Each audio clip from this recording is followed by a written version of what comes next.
The bike lane asphalt's all warped and ripply here where the color changes all the way up to the bridge.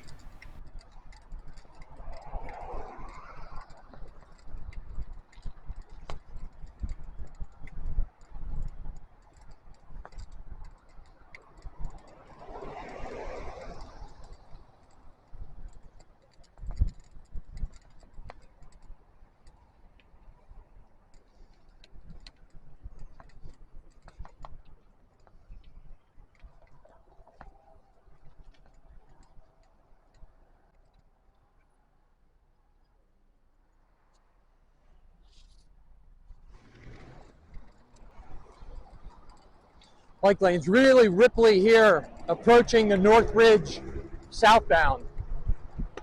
That's why I was on the edge of the stripe approaching here. Once we get to the concrete, it's better. But it's perfectly fine.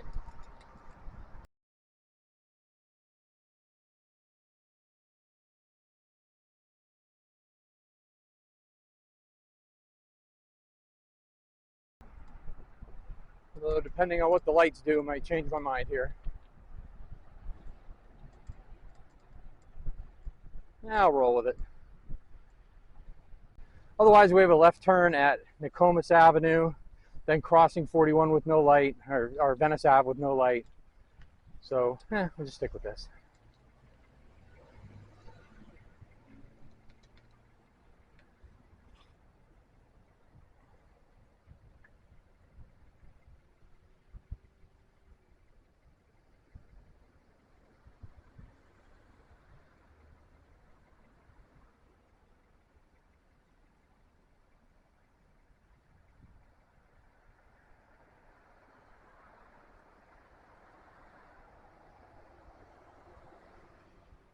I think I ran that light on red.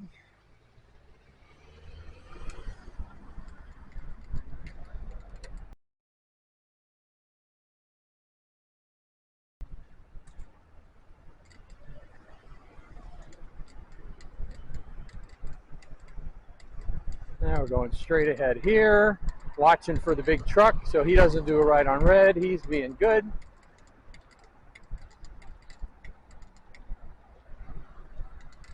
Now we're up to Miami Avenue. We'll turn right, signaling right. Watching for the right hook, nothing today. Now we have a Sharrow. So we'll ride in the middle of the Sharrow because I think that's the way it's supposed to work. We're going to go straight through this stop sign to a lunch place halfway up the block on the left. Waiting for a red car to go. There you go, buddy. There we go.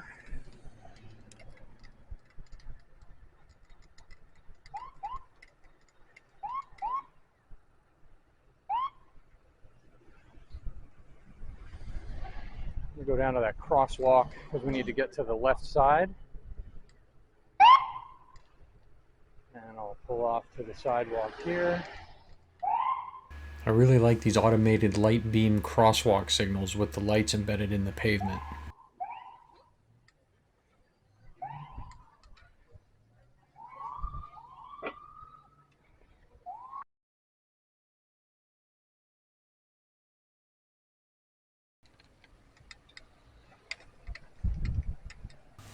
This is Miami Avenue westbound. There's loads of little shops on the south side of the street and the Pattison building on the right. It also has a bunch of shops and a barber shop and things like that.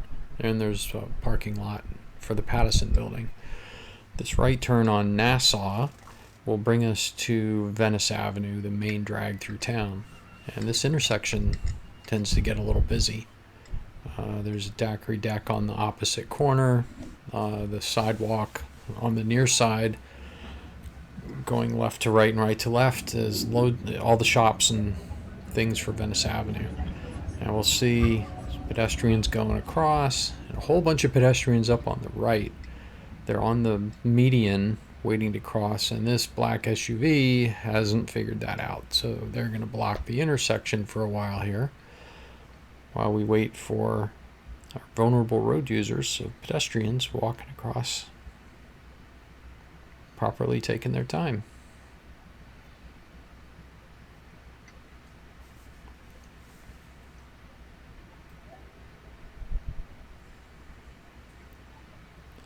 Now that that's cleared out, we can weave in among the cars, go left down Venice Avenue, and head to the post office. The light-triggered, the automatic crosswalk with the lights embedded in the pavement are visible up here too. So let's take a look at that. Here's the pedestrian signal, and someone has triggered it so you can see the lights blinking there. It seems like a nice feature. It really catches your eye as a driver. And then we go up here to the post office.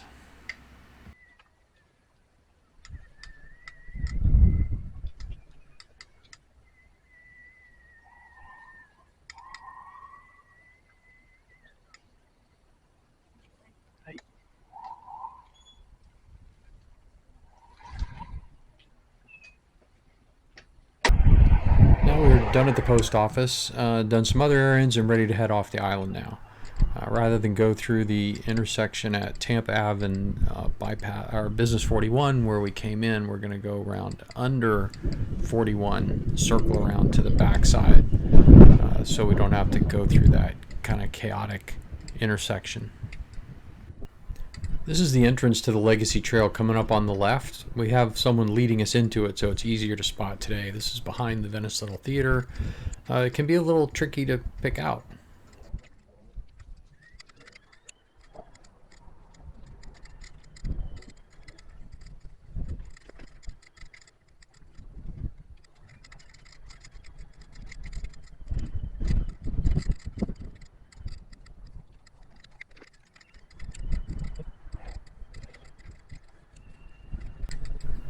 Earlier we came from right to left across this intersection.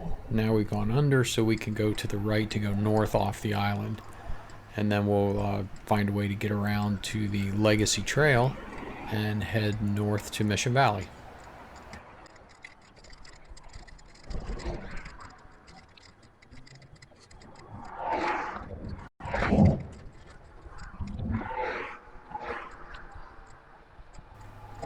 We're going to take a little neighborhood cut through here, through the mobile home park. It's nice to get off the big road and not have to go around and through the medical center off to the left there. It has parking entrances on both sides. And this little path pops us right onto the Legacy Trail. This is the pedestrian bridge over US 41 bypass in Venice.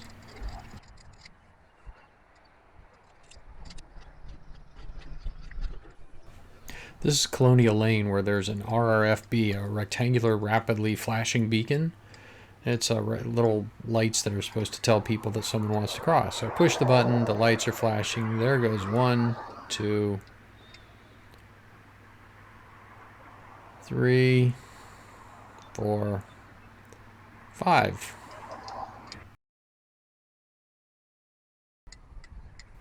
This section points out something about Legacy Trail that could really improve. Along here are businesses like auto repair, a marina, a lumber yard, and car stereo installation. Nothing that really benefits from having the trail here, and nothing that benefits the users of the trail.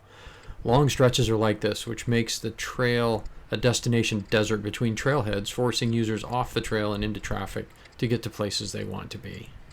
Now we're coming up to Laurel Road, so we need to turn right on Laurel Road and then a fairly quick left onto Mission Valley Boulevard. It's always a little tricky where you can choose to either take the desired path through the grass here into the bike lane or follow the sidewalk like we're going to do today. There's often pedestrians here, so if there are, I'll take the grass to the bike lane. Then at this driveway for the development here, to look for traffic coming out from the right and over your left shoulder in case someone's turning in. Then get into the bike lane, then start looking for a gap in traffic to get over to the left turn lane into Mission Valley.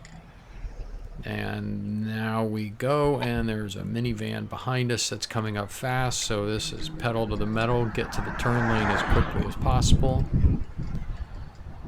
And now the minivan has room to go by. There's someone had fallen into the ditch off their bicycle on the left. The family's there, picked them up, got them going all right.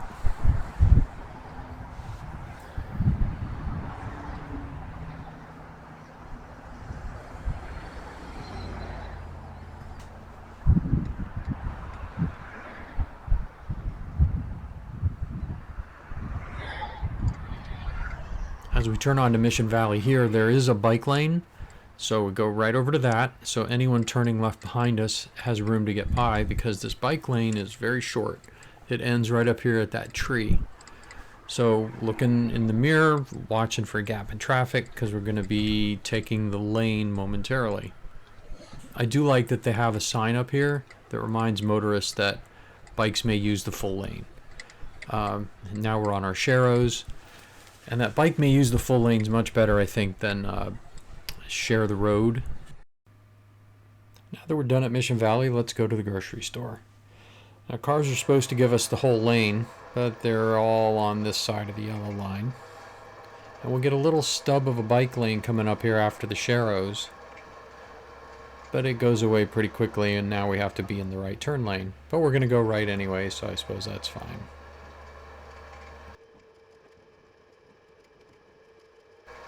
Now we'll go under the Legacy Trail that we just were on a little while ago, and heading down to US 41, so it'll be a big intersection. Now there is a dedicated right turn lane for the cars, and there is a dedicated bike lane to the left of that, so we will have to pick a place to cross into the traffic to get to our light. There we go.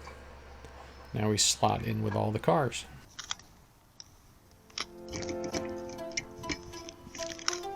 A couple of turns later, and we're at the grocery store, filling up the panniers and still finding room for a ham on sale. Thank you for watching.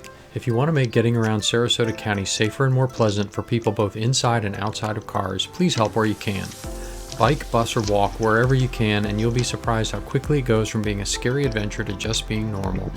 Let your city council, county commission, and planning organizations know you care by showing up and talking to them. If we each do a small thing, it can add up to big things.